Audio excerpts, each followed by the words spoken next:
और अब वक्त है व्यूअर्स सत्य और तथ्य का। जवाबदेही चाहने से पहले जवाबदेह होना पड़ता है। सवाल पूछने से पहले जवाब देना सीखना पड़ता है। लेकिन सियासत की कहानी इससे 360 डिग्री उलट है जनाब। सवाल पूछने की होड़ है, आरोप लगाने की जल्दबाजी है और क्रेडिट लेने की अंधी दौड़ में देशहित मीलों दूर पीछे छूट जाता है। पहलगाम के बाद देश में एकता की लहर चली तो लगा कि शायद देश की सियासत में भी पार्टीबाजी वाली हवा बदलेगी। भारत ने पाकिस्तान को दिल खोल कर मारा तो एकता वाली भावना ने डबल उबाल मारा।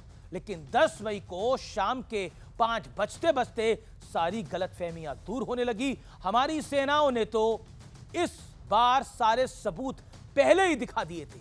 इसलिए सेना के बदले विदेश मंत्री एस जयशंकर लपेटे में आ गए, क्योंकि उन्होंने मीडिया को जानकारी दी थी कि भारत ने पाकिस्तान के आतंकी अड्डों पर हमले के बारे में बताया था।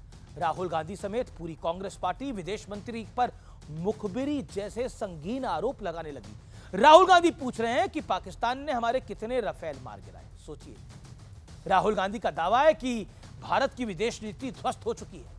इस बीच 1990 के दशक के कुछ हैरान करने वाले तथ्य और दस्तावेज सामने आ गए हैं और इस पे विपक्ष और पक्ष की लड़ाई प्रचंड हो गई। दस्तावेजों के मुताबिक 1991 में भारत ने पाकिस्तान के साथ समझौता किया था।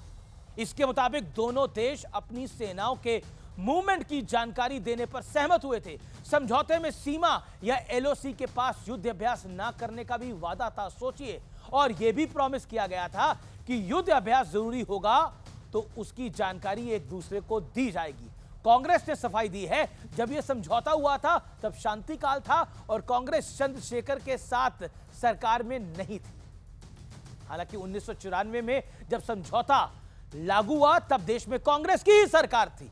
जिस देश ने पैदा होते ही भारत की पीठ में खंजर खोबा हो, इस समझौते से पहले जिस देश से हम 3 युद्ध लड़ चुके थे, उस देश के साथ ऐसा समझौता हमने क्यों, किस लिए कर लिया? ये कौंधने वाले सवाल हैं। क्या पाकिस्तान के साथ क्या कभी हमारा शांति काल हो सकता है?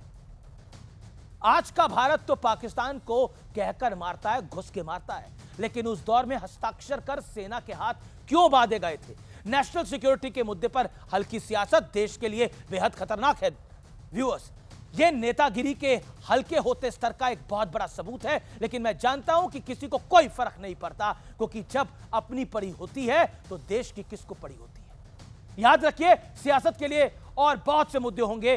देश की बात दुनिया में ना उछालो तो बेहतर है। दुश्मनों से तो लड़ लेंगे, जीत भी जाएंगे, आपस में भिड़कर कौन सा भविष्य पालेंगे। नमस्कार।